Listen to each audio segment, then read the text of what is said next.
నమస్తే మేడం, మీ పేరేంటండి? నా పేరు రత్నకుమారి అండి. ఈ విజయవాడ సెంట్రల్ నియోజకవర్గంలో ఎవరు గెలుస్తారంట? ఉమాగారు గెలుస్తారండి. బొండా ఉమాగారు. ఆయన చేసిన సంక్షేమాలు ఏంటి, ఆయన చేసిన అభివృద్ధి ఏంటి, ఉన్నా లేకపోయినా కూడా ఇక్కడ ఎమ్మెల్యే ఎవరంటే ఉమాగారనే తెలుసు. గెలిచింది విష్ణు గారు, కానీ అందరికీ జనాలందరికీ ఎమ్మెల్యే గారు ఉమాగారు. అంటే విష్ణు గారి కంటే ముందు ఈ నియోజకవర్గంలో ఉమా గారు గెలిచారు కాబట్టి ఆయనే అనుకుంటారా? ఏమండి, ఆయనే ఎమ్మెల్యే గారు అనుకుంటారా, లేకుంటే ఆయన చేసే పనులు బట్టేసి ఎమ్మెల్యే? పనులు బట్టానండి. అసలు పిల్లలకైతే అసలు తెలియదు ఎమ్మెల్యే గారు విష్ణు గారు అని. మా స్కూల్ పిల్లలకి దగ్గర నుంచి తెలియదు. పెద్దోళ్ళు తెలుసు, కానీ ఆయన రావడం తెలుసు. ఆయన దగ్గరికి వెళ్ళలేమని తెలుసు.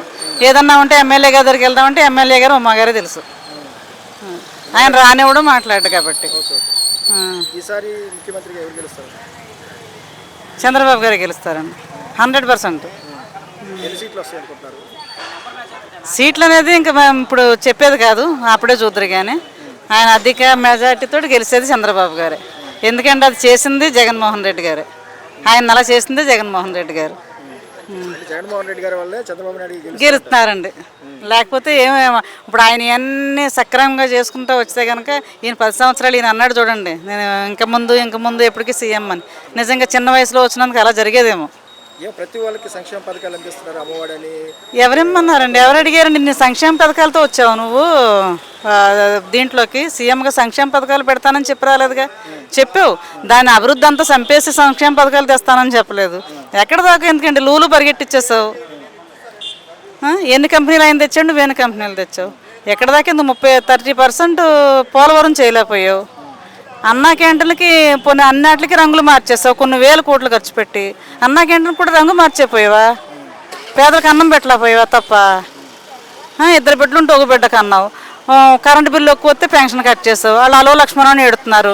మాకు గవర్నమెంట్ ఇచ్చే 3,000 కూడా 200 నుంచి 2,000 చేశాడు, 3,000 చేస్తాను అన్నాడు. ఈయన తీసుకొచ్చాం, మొత్తం కట్ చేస్తాడని తెలియదమ్మా అని చెప్పేసి ఎంతమంది పేదలు 5 రూపాయలు భోజనం చేసేవాళ్ళు, అది కూడా లేకుండా చేశాడు. ఇదేం ప్రభుత్వం అమ్మా, మాకు తెలియదమ్మా. ఎప్పుడు వస్తాడో ఈ చంద్రబాబు గారు అని దండం పెడుతున్నారు అందరూ. చంద్రబాబు నాయుడు గారు ప్రభుత్వం గుద్దుకుంటా వస్తుంది. సిద్ధం అంటాడు. దేనికి సిద్ధం ఏందో మాకు అర్థం కాలేదు.